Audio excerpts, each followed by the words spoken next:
दक्षिण महाराष्ट्र शिक्षण मंडळाच्या अध्यक्ष सरोजन पाटील यांनी शिवप्रतिष्ठान हिंदुस्थानचे संस्थापक भिडे गुरुजी यांच्याबाबत वादग्रस्त विधान केले होते। गुरुवारी ज्योती महाविद्यालयात व्याख्यानाचे आयोजन करण्यात आलं होतं।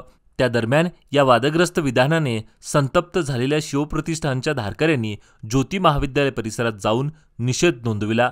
शिवाय काही धारकऱ्यांनी आक्रमक पवित्रा घेतल्याने व्याख्यान थांबवावे लागले।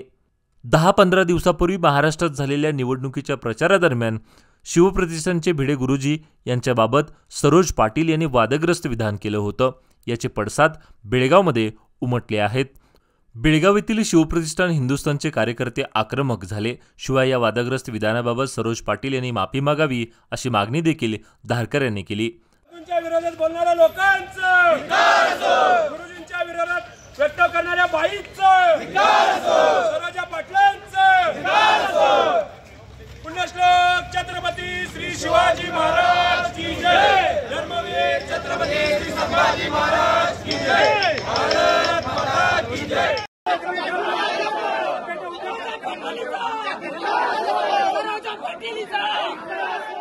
तातडीने घटनास्थळी पोलीस दाखल होऊन व्याख्यान दरम्यान धारकरी आक्रमक झाल्यानंतर पोलिसांनी धारकऱ्यांना शांत राहण्याची विनंती केली। याबाबत आपली प्रतिक्रिया देताना शिवप्रतिष्ठान हिंदुस्थानचे प्रांतप्रमुख किरण गावडे म्हणाले की दक्षिण महाराष्ट्र शिक्षण संस्थेच्या अध्यक्षा सरोज पाटील यांनी भिडे गुरुजींच्या संदर्भात अत्यंत अनुउद्गार काढले आहेत। तसेच यापूर्वी ही संस्था धर्माविरोधी विचारांना खतपाणी घालत आहे, जे आम्ही खपवून घेणार नाही। त्यासाठी आम्ही आक्रमक पवित्र घेऊ असे ते म्हणाले।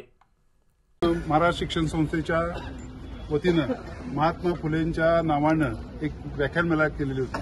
या संस्थेच्या अध्यक्षा ज्या आहेत त्या सरोजा पाटील आहेत। त्यांनी गेल्या 10-12 दिवसापूर्वी व्यासपीठावरून महाराष्ट्रातल्या राजकारणामध्ये एक वक्तव्य केलं होतं की गुरुजींनी अनेक युवकांना व्यसनाधीन केलेलं आहे, पैसे वाटतात, असं जे काय वक्तव्य केलं त्याचा आम्ही निषेध करण्यासाठी इथे आलेलो आहे। कारण या संस्थेच्या अध्यक्षा आणि आजच्या समारंभाच्या पण अध्यक्षा म्हणून उपस्थित राहणार होत्या। त्याचा निषेध करण्यासाठी मी इथं आलो होतो। पण जे व्यासपीठ आज उभं केलं यांनी ते ही धर्मविरोधी आहे। आपल्या ज्या विद्यार्थ्यांना, आपल्या समाजातल्या विद्यार्थ्यांना धर्माबद्दल चांगलं काही सांगण्याचं नाहीच आहे। धर्मविरोधी कृत्य जे काय आहे ते सांगतात। आमची गुरुकुलं काय ओस पडली होती काय की ख्रिश्चन मिशनऱ्यांनी आम्हाला शिक्षण दिलं, त्यावेळेला हा देश शिक्षित झालाय। हे अत्यंत चुकीचं आहे। इथून पुढल्या 2 दिवसातल्या कार्यक्रमांना पण त्यांनी अटकाव घालावा, रद्द करावा असं श्री शिवप्रतिष्ठानच्या वतीनं आम्ही मागणी करतोय।